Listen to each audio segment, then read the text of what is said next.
آپ انسانیت کی تاریخ پڑھیں گے تو آپ کو معلوم ہوگا کہ انسان نے کبھی پتھر کی پوجا کی، کبھی معاذ اللہ چاند سورج کی،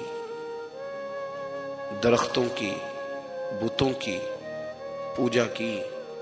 معاذ اللہ یہ غلط ڈائریکشن پہ تو چڑھ گیا، لیکن ایسا نہیں ہے کہ کوئی بندہ دنیا میں آیا ہو اور کسی کی اس نے عبادت نہ کی ہو۔ اس لیے کہ اللہ تبارک و تعالیٰ نے جس طرح ہمارے جسم میں کھانے کی طلب رکھی ہے، پینے کی طلب رکھی ہے، سونے کی طلب رکھی ہے، اسی طرح اللہ تعالیٰ نے عبادت کے لیے طلب رکھی ہے جسم میں۔ یہ تو ہوا کہ انسان گمراہ ہو گیا، غلط رستوں پہ چل نکلا، اس نے جھوٹے معبودوں کی طرف معاذ اللہ توجہ کر لی، لیکن وہ کسی نہ کسی کے سامنے جھکتا رہا، چونکہ اس کے وجود میں طلب تھی، شوق تھا اسے کہ وہ عبادت کرے۔ اللہ تبارک و تعالی جب مسلمان کو توفیق دے اور اللہ کی بارگاہ کی جانب وہ رجوع کرے تو پھر اس کا رویہ یہ ہونا چاہیے کہ اس کی توجہ ہو اللہ کی جانب۔ ہمارے ہاں تسبیحات پڑھ لی جاتی ہیں اگر کبھی موقع ملے، لیکن وہ خاص انہماک، وہ خاص شوق، وہ خاص ذوق اللہ تبارک و تعالیٰ کی عبادت کا۔ ایک ہوتا ہے نماز پڑھنا، ایک ہوتا ہے اہتمام کے ساتھ نماز پڑھنا، یعنی ذرا وقت پہ اٹھنا، ذرا صحیح کر کے وضو کرنا، ذرا شوق سے مصلی بچھانا۔ ایک ہوتا ہے تسبیح پڑھ لینا، اور ایک ہوتا ہے ذرا تھوڑا سا نا شوق کے ساتھ اللہ کو یاد کرنا۔ آپ کبھی جو میں نے آیہ کریمہ پڑھی اس کی آپ شان نزول دیکھیں، نبی کریم صلی اللہ تعالی علیہ وسلم کے نا کچھ صحابہ اللہ کی محبت کے شوق میں حضور کی بارگاہ میں حاضر ہوئے، اور انہوں نے آ کے عرض پتہ کیا کیا، عرض کرنے لگے یا رسول اللہ صلی اللہ تعالی علیہ وسلم سالوں بیت گئے ہیں سجدے کرتے ہوئے، حضور سالوں بیت گئے ہیں تسبیح پڑھتے ہوئے، سالوں بیت گئے کہتے ہوئے کہ سبحان اللہ وہ پاک ہے، ہمیں سالوں بیت گئے یہ کہتے ہوئے کہ اللہ اکبر وہی سب سے بڑا ہے، سالوں بیت گئے کہتے ہوئے کہ الحمدللہ ساری تعریفیں اللہ کے لیے، سالوں بیت گئے اس کی تسبیح کرتے، تحلیل کرتے، تکبیر کہتے۔ حضور اب نہ ہمارا اپنے رب سے ملنے کو جی چاہتا ہے، کبھی اے حقیقت منتظر نظر آ نہ لباس مجاز میں، لاکھوں سجدے تڑپ رہے ہیں میری جبین نیاز میں۔ اور اقبال کہنے لگے کہ تیرے عشق کی انتہا چاہتا ہوں، تو میری سادگی دیکھ کیا چاہتا ہوں، میرا ذرا سا تو دل ہے مگر شوق اتنا، میں وہی لن ترانی سنا چاہتا ہوں۔ میرا بھی دل کرتا ہے کہ اللہ میں تجھے کہوں میں تجھے دیکھنا چاہتا ہوں، جس طرح حضرت موسیٰ کلیم علیہ السلام نے کہا تھا، اور تو مجھے کہے کہ لن ترانی تو نہیں دیکھ سکتا، ذرا سا تو دل ہے مگر شوق اتنا، میں بھی وہی لن ترانی سنا چاہتا ہوں۔ پھر کہنے لگے بھری بزم میں راز کی بات کہہ دی، بڑا بے ادب ہوں سزا چاہتا ہوں۔ دیکھو سب لوگوں کے بیچ ہی میں نے یہ کہہ دیا۔ میرے عزیز صحابہ نا شوق میں، کتنے سارے لوگ ہیں آپ، کتنی ماشاءاللہ بڑی تعداد میں آپ آئے، ہم بھی کبھی اس شوق میں گئے ہیں کہ ہمارے رب کو دیکھنے کو دل چاہتا ہے، ہمارا جی چاہے وہ کبھی ہمیں ملے، ہم کبھی اس کی زیارت کریں، اس کی بارگاہ کرم میں ہم حاضر ہوں۔ صحابہ نے عرض کیا یا رسول اللہ صلی اللہ تعالی وسلم ہمارا رب کہاں ہے، ہمارا نا اپنے رب کو دیکھنے کو جی چاہتا ہے۔ جب صحابہ نے یہ عرض کیا تو اللہ نے قرآن مجید نازل کیا، فرمایا وَإِذَا سَأَلَكَ عِبَادِي عَنِّي فَإِنِّي قَرِيبٌ، محبوب جب میرے بندے آپ کی بارگاہ میں آ کے میرے بارے میں پوچھے نا تو ان سے کہہ دینا میں ان کے قریب ہی ہوں، قریب ہی ہوں۔ دلیل کیا ہے؟ آئی اذا دان، یہ جب بھی مجھ سے دعا مانگیں گے میں ان کی دعاؤں کو قبول فرماؤں گا، میں ان کے قریب ہوں، میں ان کے قریب ہوں، یہ جب بھی دعا مانگیں گے نا میں قبول کروں گا، میں ان کے قریب ہوں۔ اللہ تبارک و تعالیٰ کے بندے اللہ سے محبت کرتے، رب کی بارگاہ میں جھکتے، اس کو اپنے دکھ سناتے، اس کے پیارے محبوب صلی اللہ تعالی علیہ وسلم کا وسیلہ لے کے اس کے حضور حاضر ہو جاتے، پیشانیاں سجدوں سے روشن ہوتی. ہم نہ ہر چیز کے لیے وقت نکالتے ہیں، ہر چیز کے لیے، لیکن عبادت کے لیے وقت نہیں نکالتے. ہر شے آباد ہے، ہر شے. ہماری فیس بک بھی آباد ہے، واٹس ایپ بھی آباد ہے، ہمارے ٹویٹر بھی آباد ہیں، ہماری ہر چیز آباد ہے. سب سے کم آباد ہمارا مصلی رہ گیا ہے، سب سے کم. وہ لوگ اب ڈھونڈنے سے ملتے ہیں جن کی بغل میں مصلی ہوتا تھا. میرے بھائی، آپ کتنا کو دنیا کے پیچھے بھاگو گے تھکا دے گی، کتنا دولت کے پیچھے بھاگو گے تھکا دے گی. آپ جب اپنی زندگی میں جمع تفریق کرو گے نا تو مرتے وقت احساس ہوگا کہ سارا کچھ تو لوگوں کے لیے کیا، اپنے لیے تو کر ہی کچھ نہیں سکے. اور ہم عبادت کے معاملے میں بہانے بازی بھی کرتے ہیں. ہم کہتے ہیں اوہو رزق کمانا بھی تو عبادت ہی ہے نا، تو میں حلال روزی کے لیے جا رہا ہوں، یہ بھی تو عبادت ہے نا. میری طرح کے لوگ کہہ دیتے ہیں کہ میں سویرے اٹھ کے مدرسے میں کچھ اسباق دیکھتا ہوں تو یہ بھی تو عبادت ہے.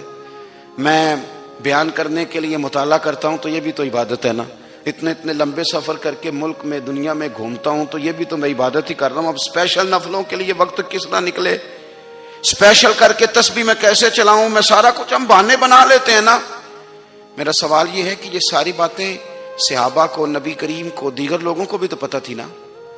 لیکن آپ غور تو کریں، 23 سال حضور کو وقت ملا، مختصر وقت ظاہراً تبلیغ کرنے کے لیے. پوری دنیا میں دین بھی پھیلانا ہے.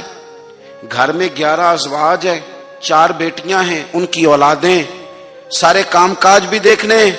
لیکن سیدہ طیبہ طاہرہ حضرت عائشہ صدیقہ رضی اللہ تعالیٰ عنہ فرماتی ہیں سارا دن تبلیغ کرتے، ہر غلام کے دکھ سنتے، گھر میں آتے تو اپنے گھر والوں کا خیال کرتے، کام میں ہمارا ہاتھ بٹاتے. قربان جاؤں، کہتی ہیں زمانہ سارا سو جاتا لیکن آمنہ کے لال مصلی بچھا لیتے. دنیا سو گئی، ساری سب سو گئے. جو خدام تھے، وہ جو غلام تھے، وہ سو گئے. صحیح مسلم میں لفظ ملیں گے، سیدہ پاک فرماتی ہیں او میرے نبی کے غلاموں، میں نے یہ رنگ بھی دیکھا ہے کہ حضور نے اتنا کھڑے رہے، اتنا قیام کیا، اتنا قیام کیا کہ مقدس پیروں میں ورم آ گئے، سوج گئے پیر. اتنے بڑے دل پہ ہاتھ رکھ کے نہیں بتا سکتا کہ میرے کبھی نماز میں پیر سوج گئے، کوئی نہیں بتا سکتا. بچوں کی روٹی کماتے تھک گئے، بات الگ ہے. ہم سیر کرنے گئے تو تھک گئے، بات الگ ہے. لیکن عبادت میں یہ بھی تو مسلم شریف ہے نا، یہ بھی تو دین ہے نا، یہ بھی تو حضور کی سنت ہے، یہ بھی تو وہ چیز ہے جو کریم کی آنکھوں کی ٹھنڈک ہے. سیدہ فرماتی ہیں پیروں میں ورم آ گئے. اور ساری رات ہی حضور نے نماز پڑھی اور ایک ہی آیت بار بار دہرائی. مسجد نبی میں بلال حبشی نے فجر کی اذان دے دی اور حضور ابھی مصلی پہ تھے. کریم فارغ ہوئے. میں نے عرض کی یا رسول اللہ صلی اللہ علیہ وسلم، آپ کے تو صدقے اللہ اگلے پچھلوں کے گناہ معاف کرے گا، تو آپ اتنی آہوزاری کیوں فرماتے ہیں؟ آپ تو شفیع ہیں، آپ تو انبیاء کے امام ہیں. تو حضور نے فرمایا عائشہ تم نے گنوایا ہے نا میرے اللہ کی مجھ پر کتنی رحمت ہے. افلا اکون عبدا شکورا، فرمایا اگر اس نے اتنی نعمتیں دی ہیں تو کیا میں اس کا شکر گزار بندہ نہ بنوں؟ میں شکر گزار بندہ نہ بنوں اس کا؟ پھر اگر اتنی نعمتیں اس نے دی ہیں، مجھے اتنا نوازا ہے، تو پھر میں اس کے سامنے سجدے نہ کروں؟ او میرے بھائی، بڑے قابل فخر لوگ ہیں ہم کہ ہم نبی پاک کے غلام ہیں. ہم قابل فخر ہیں کہ نبی کریم کے غلام ہیں. کیا کبھی اس غلامی کے شکرانے میں بھی 2 نفل پڑھے کہ یا اللہ تیرا شکر ہے تو نے ہمیں حضور کا غلام بنایا ہے؟ یاد رکھیں کہ اپنی روحانی زندگی کو آباد کریں، استغفار پڑھیں، تسبیحات کریں. حضرت عبداللہ ابن عمر رضی اللہ تعالیٰ عنہ حضرت عمر کے صاحبزادے، مکہ مکرمہ میں ان کی قبر ہے. میں نے جب انہیں پڑھا تو مجھے ان سے بڑا پیار ہو گیا. لیکن آپ کو پتہ ہے وہاں جا کے کسی شخص کا مزار تلاش کرنا یا پوچھنا ایک مشکل کام ہوتا ہے. تو ایک دفعہ میں مکہ شریف میں حاضر تھا تو ایک گاڑی والا ڈرائیور مجھے کہنے لگا کہ مولانا میں آپ کو جانتا ہوں، مجھے آپ سے محبت ہے، ایک بات بتاؤں آپ کو؟ میں نے کہا بتاؤ. کہنے لگے حضرت عبداللہ ابن عمر کی قبر دیکھنی ہے. میں نے کہا یہ تو نہیں کہہ رہا، یہ کسی نے بندوبست کرایا ہے. یہ اللہ نے تیرے دل میں بات ڈالی ہے، یہ ہو گیا، تو لے چل مجھے۔ حضرت عبداللہ ابن عمر کو نبی پاک نے فرمایا تھا راجل صالح، یہ نیک بندہ ہے، یہ متقی آدمی۔ حضرت عبداللہ ابن عمر رضی اللہ تعالیٰ عنہ سیدنا فاروق اعظم رضی اللہ تعالیٰ عنہ کے صاحبزادے ہیں، اور ان کی ہمشیرہ سیدہ حفصہ رضی اللہ تعالیٰ عنہ حضور کی زوجہ محترمہ ہے۔ ایک دن اپنی ہمشیرہ سے کہنے لگے کہ نبی کریم صلی اللہ تعالیٰ علیہ وسلم گھر میں آئے نا، اور اگر حضور غم امت میں پریشان نہ ہوں، طبیعت کو حشاش بشاش دیکھو، تو ذرا پوچھنا تو صحیح حضور کا میرے بارے میں کیا خیال ہے، پوچھنا تو صحیح کہ کریم کی بارگاہ میں میرا کیا مقام ہے، میرے بارے میں حضور کیا فرماتے ہیں۔ اب بہن کو کام بتائے، اور بتائے بھی بھائی، اور پھر بہن وہ کام نہ کرے، یہ تاریخ میں ہوتا نہیں۔ حضرت عمر فاروق رضی اللہ تعالیٰ عنہ کی صاحبزادی ام المومنین رضی اللہ تعالیٰ عنہ فرماتی ہیں کہ میں تو بس منتظر تھی، انہوں نے تو کہا تھا نا کہ اگر تم حشاش بشاش دیکھو تو بات کرنا، لیکن حضور تشریف لائے، میری باری تھی، میرے گھر تشریف لائے، کھانا پیش کیا تو فوراً میں نے عرض کی حضور ایک بات پوچھنی تھی۔ تو حضور نے فرمایا پوچھئے۔ میں نے عرض کی حضور میرے بھائی عبداللہ ابن عمر کے بارے میں آپ کا کیا خیال ہے؟ نوجوانوں میری بات پہ غور کرنا، میرے بھائی کے بارے میں آپ کا کیا خیال ہے؟ تو نبی کریم صلی اللہ تعالی علیہ وآلہ وسلم نے میری طرف دیکھا، اور پھر حضور زیر لب تھوڑا مسکرائے، اور بریلی کے امام کہتے ہیں کہ حضور مسکرا دیتے تھے نا تو جو بڑا دکھی ہوتا تھا وہ بھی ہنس پڑتا تھا۔ اب سوال پیدا ہوتا تھا کہ پھر تو اس مسکراہٹ کے لیے انتظار کرنا پڑتا ہوگا کئی مہینے کہ حضور مسکرائیں تو رونے والے ہنسیں، تو اعلیٰ حضرت فرماتے نہیں، انتظار نہیں کرنا پڑتا، یہ مسکراتے رہنا تو حضور کی عادت ہے۔ جس کی تسکین سے روتے ہوئے ہنس پڑے، اس تبسم کی عادت پہ لاکھوں سلام۔ یعنی یہ تو عادت ہے حضور کی مسکراتے رہنا، اس کے لیے انتظار نہیں کرنا پڑتا۔ بھائیو آپ خیال رکھیں گے، غور کریں گے، حضرت عبداللہ ابن عمر رضی اللہ تعالیٰ عنہ کے بارے میں پوچھا تو سیدہ فرماتی ہیں کہ نبی کریم صلی اللہ تعالیٰ علیہ وسلم نہ زیر لب مسکرائے اور فرمایا حفصہ تیرا بھائی ہے تو اچھا، لیکن میں نے سنا ہے کہ عشاء کی نماز پڑھتا ہے تو فجر تک سویا ہی رہتا ہے۔ او نوجوانوں، 10 بجے تک سونے کی بات نہیں ہوئی، 9 بجے تک سونے کی بات نہیں ہوئی، 11 بجے اٹھنے کی بات نہیں۔ حضور فرمانے لگے میں نے سنا ہے کہ عشاء کی نماز پڑھ کے سو جاتا ہے اور فجر تک سویا ہی رہتا ہے، اسے چاہیے کہ تہجد کے وقت اٹھا کرے، اللہ کی بارگاہ میں حاضر ہوا کرے، آہوزاری کرے، سجدے کرے، عبادت کرے، اٹھتا ہے اور فجر میں جا کے اٹھتا ہے۔ حضرت جناب حفصہ رضی اللہ تعالیٰ عنہ کہتی ہے میں نے جناب عبداللہ ابن عمر کو پیغام دیا اور میں نے کہا میرے جوان بھائی سن، نبی پاک نے فرمایا ہے تو اچھا پر تہجد میں نہیں اٹھتا، نفل نہیں پڑھتا۔ او میری ملت کے جوانوں، مزہ نہیں آ جاتا جب ساری دنیا سوئی ہو، ساری دنیا، اور بستر بھی گرم ہو اور نیند بھی پورا غلبہ کر رہی ہو، اور اچانک گھنٹی بجے دماغ میں، آنکھ کھلے، گھڑی پہ نظر پڑے، 3:30 4 بجے کا پیغام گھڑی بتائے، اور کوئی چڑھتی جوانی والا اٹھ کے وضو کرے، اور جب وہ مصلی کھول کے بچھائے تو مدینے والے محبوب کہتے ہیں کہ ہر نماز پہ رب ثواب دیتا ہے، اور جو اٹھ کے تہجد کی نماز پڑھے اسے دیکھ کے تو رب مسکراتا ہے، جو اس کی شان کے لائق ہے، جو اس کی شان کے لائق، وہ مسکراتا ہے، خوش ہوتا ہے کہ میرا بندہ تہجد میں اٹھ گیا، وہ مسکراتا ہے۔ کاش ہماری صبحیں کبھی اپنے مالک کے نام ہو جائیں، کاش کے صبح۔ حضرت ابو الحسن رحمت اللہ تعالی علیہ حضرت معاذ ابن جبل رضی اللہ تعالیٰ عنہ کے پاس بیٹھا کرتے تھے، فرماتے ہیں ان سے جو پیار بڑھا تو پھر میرا مصلی سے بھی بڑھ گیا۔ تابعی ہیں، فرماتے ہیں صحابی رسول سے محبت ہوئی تو ذکر سے بھی ہو گئی، پھر درود شریف سے بھی ہو گئی، محبت ان سے بڑھی تو پھر اللہ نے مسجد کا پیار بھی بڑھا دیا۔ آپ فرماتے ہیں کہ میری ہر وقت بھی یہ چاہتی تھی کہ بس اللہ اللہ کروں، بس اللہ اللہ کروں، بس نہ میں ذرا تھوڑی جان چھڑاؤں لوگوں سے، کوئی 10 منٹ ملے تو میں کچھ 4 نفل پڑھ لوں، میں تھوڑا سا نہ بچوں لوگوں سے، اور مجھے تسبیح ملے تو میں نہ کچھ 400-500 دفعہ استغفار پڑھوں، سبحان اللہ، الحمدللہ، اللہ اکبر، لا حول ولا قوت الا باللہ، میں نہ تسبیحات پڑھوں۔ فرماتے ہیں کہ بچے تھے گھر میں 6-7, غربت تھی, کام ملتا کوئی نہیں تھا, اور میں کام چور نہیں تھا, کام ڈھونڈتا تھا, پر اللہ کی قدرت کے کام نہیں ملتا تھا. فرماتے ہیں کہ میں نے ایک دن اپنی اہلیہ سے کہا کہ آج میں پھر جاتا ہوں کام ڈھونڈنے. تو میری بیوی بڑی فرما بردار تھی, پر اس دن نہ غربت کے ہاتھوں تنگ آ کے کہنے لگی, آج نانا کوئی تو چیز لے کے آیا.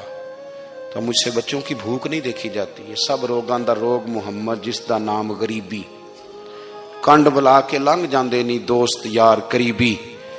آج نہ کچھ لے کے آیا تو میں بچے لے کے چلی جاؤں گی. شیخ فرماتے ہیں کہ میں بڑا پریشان گھر سے نکلا, پر میں نے صبح سے لے کے زور تک کام ڈھونڈا, کام ملا کوئی نہیں. تو میرے دل میں خیال آیا, چلو کام نہیں ملتا تو اللہ اللہ تو کرے نا, چلو بندوں کی مزدوری نہیں ملتی تو رب کریم کی عبادت ہی کرتے ہیں. فرماتے ہیں کہ میں نے نا فرات کے پانی سے وضو کیا, نہر کے, شدید دھوپ تھی, ساتھ ریت تھی اور ریت تپ رہی تھی. میں نے اپنا رومال وہیں مصلی کے طور پر بچھا لیا, اور فرماتے ہیں کہ زور سے لے کر عصر تک نماز پڑھی, دھوپ بھی پورے زور پہ اور میرے سجدے کا ذوق بھی پورے زور پہ. فرماتے ہیں سورج بھی چمک رہا ہے اور رب کی عبادت کا ذوق بھی پورے زور پہ. میں سجدہ کروں تو پھر میرا اٹھانے کو جی نہ چاہے. میرے استاد لکھا کرتے تھے, یہ ان کا شعر ہے, وہ کہا کرتے تھے, مجھے سوز دے, مجھے ساز دے, اور مجھے نیم شب کا نیاز دے, دم سجدہ خود کو میں توڑ دوں, مجھے ایسا ذوق نماز دے. اور میں تیری بہار کا پھول ہوں, میں کھلا بھی ہوں تو تیرے لیے, مجھے میری شاخ سے توڑ لے, مجھے اپنی زلف کا ناز دے. بھائی فرماتے ہیں کہ عصر تک میں نے نفل پڑھے, دل ڈھلنے لگا, عصر کی نماز پڑھی اور میں وہاں سے چلا. اب میں جب نکلنے لگا تو دل میں خیال آیا کہ چھوٹی چھوٹی دیواریں ہیں گھر کی, بغیر کچھ لیے جاؤں گا تو بیوی دور سے دیکھے گی تو شور کرے گی کہ پھر خالی ہاتھ آ گیا ہے. کہتے میں نے اپنی اسی رومال میں جس پہ میں نے نماز پڑھی تھی نا, رومال میں کی آخی دے پنجابی جو صافہ کہتے ہیں, اسی میں نا میں نے کچھ ریت بھر لی کہ وہ دور سے دیکھے گی تو سمجھے گی کچھ لے کے آیا ہے. چلو جا کے اسے بتا دوں گا کہ آج پھر مزدوری نہیں ملی. کہتے ہیں وہ ریت لے کر جب میں گھر میں گیا تو پہلے بیوی دروازے پہ کھڑی ہوتی تھی, پوچھتی تھی خالی ہاتھ آ گئے ہو؟ آج میں نے دیکھا تو ہے ہی کوئی نہیں. فرماتے ہیں میں اندر داخل ہوا, سلام لیے, کونے میں میں نے وہ رومال رکھ دیا اور میں نے آواز دی کہ بھلی مانس کہاں ہو؟ تو وہ کہنے لگی آپ منہ ہاتھ دھو لیں, میں روٹی لے کے آئی. میں نے کہا روٹی کہاں سے آ گئی؟ یہاں تو کئی دنوں کے فاقے, تو کئی دنوں کی غربت ہے, یہاں تو اس گھر میں تو فقیری ہے. فرماتے ہیں کہ وہ روٹی لے کے آئی اور اس وقت کی جو موجودہ نعمتیں تھیں, سمجھ لیں سلاد, اچار, ہر چیز ساتھ لائی. میں نے کہا کہ بچے کہاں گئے؟ کہنے لگی وہ کھانا کھا کے کھیلنے گئے, آپ کھانا کھا لیں آ جاتے. کھانا اس نے چن دیا. میں نے حیرت انگیز لہجے میں ساری نعمتیں اپنے دسترخوان پہ دیکھ کر کے بیوی سے پوچھا یہ کہاں سے آیا کھانا؟ بچوں کو تو نے کہاں سے کھانا کھلایا؟ یہ سارا کچھ کیسا ہے؟ تو کہنے لگی پتہ نہیں آج آپ کس کریم کی مزدوری کرنے چلے گئے تھے, پتہ نہیں کس کریم کی. میرے گھر میں تو اتنی نعمتیں آئی ہیں کہ مجھ سے سنبھالی نہیں جا رہی, اتنا اناج ہے, اتنا گندم ہے, کس کریم کے دروازے آج چلے گئے تھے؟ یہ کہتے کہتے وہ اٹھی اور اٹھ کر کے کہنے لگی پہلے ہی بڑا کچھ آیا تھا, اب کیا لے آئے ہو؟ اور جا کر کے نا اس نے وہ ریت والا رومال کھولا. کہنے لگے میں تو لے کے آیا تھا ریت, تو میرے رب نے اسے بھی سونے اور ہیرے بنا دیا تھا. جب آپ کی توجہ اللہ کی جانب, میرے نبی پاک صلی اللہ تعالی علیہ وسلم نے فرمایا ہر چیز اپنے رب سے مانگ, ہر چیز مانگ, ہر چیز مانگ. یا رسول اللہ کیا کچھ؟ میرے محبوب نے فرمایا تیرے گھر میں نمک بھی ختم ہو جائے تو وہ بھی اپنے رب سے مانگا کر. تو مانگنا, وہ تجھے دے گا, تو اس کی بارگاہ میں کشکول طلب دراز تو کرنا. اور ترمذی شریف میں عجیب لفظ ہیں, رسول کائنات نے فرمایا, رب کریم فرماتا ہے جب میرا بندہ ہاتھ اٹھاتا ہے نا تو مجھے حیا آتی ہے کہ میں خالی کیسے لوٹا دوں اس کے. اتنے بڑے بادشاہ کی بارگاہ میں. او بھائی, لوگوں سے عزتیں تلاش کرتے ہو تو وہ کیا تمہیں عزت دیں گے؟ وہ تو کل اچھا کہتے ہیں پرسوں برا کہنے لگ جاتے ہیں. لوگوں کے سامنے گڈ بک میں آنا چاہو گے تو وہ تو سویرے تمہارے بارے میں کچھ کہیں گے, شام کچھ اور کہیں گے. اپنی روحانی زندگی آباد کریں, اپنے مسلح کو وقت دیں اور دنیا سے